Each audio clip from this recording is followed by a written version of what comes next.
할머니가 환생 후 제일 먼저 한 일은 은행카드를 이웃에게 맡긴 거예요. 카드엔 남편 사망보상금 1억 3천만 원이 들어있었어요. 곧 세 자녀가 돈을 요구하러 올 게 뻔했거든요.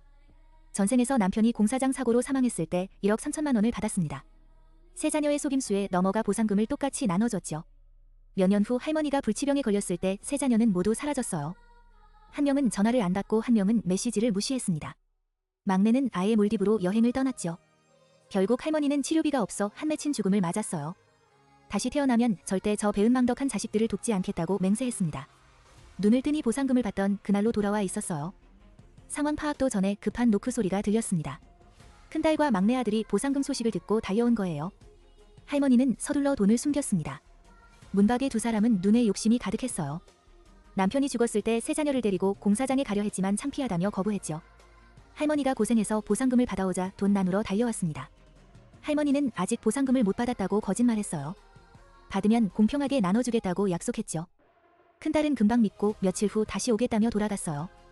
큰딸이 떠나자 막내 아들이 할머니를 끌어당겼습니다. 옆마을 처녀가 자기 아이를 임신했는데 1,300만 원을 요구한대요. 안 주면 아이를 지우겠다고 협박했죠. 할머니는 웃으며 지우고 싶으면 지우라고 했어요.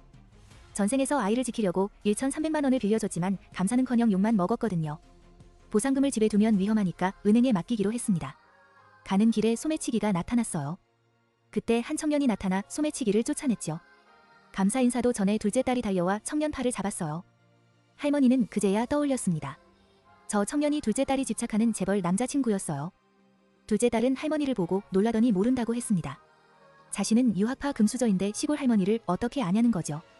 할머니는 화내지 않고 급한 일이 있다며 떠났어요. 하지만 둘째 딸이 가방 속 돈을 봤습니다. 엄마가 돈을 혼자 차지할까 봐 언니와 동생에게 연락했죠. 다음날 할머니가 돈을 맡기고 돌아오니 세 자녀가 다 와 있었어요. 아들은 돈을 더 받으려고 임신한 처녀까지 데려왔습니다. 할머니는 처녀를 보며 마음이 아팠어요. 전생에서 할머니가 아플 때 유일하게 돌봐준 사람이 이 며느리였거든요. 할머니는 오늘부터 처녀를 자기 집에서 살게 하겠다고 선언했습니다. 두 딸은 손자만 챙긴다며 비꼬기 시작했어요. 할머니가 폭발했습니다. 큰딸은 독립적이라면서 재벌 남자 아이를 낳아 신분 상승을 노렸죠. 가족 안 의지한다면서 매달 손녀 분유값으로 26만 원씩 뜯어갔어요. 큰딸은 비밀이 탄로나자 화를 내며 관계를 끊겠다고 소리쳤습니다. 큰딸이 나가자 둘째 딸이 아첨하기 시작했어요. 나중에 아이 낳으면 제일 먼저 보여주겠다고 했죠.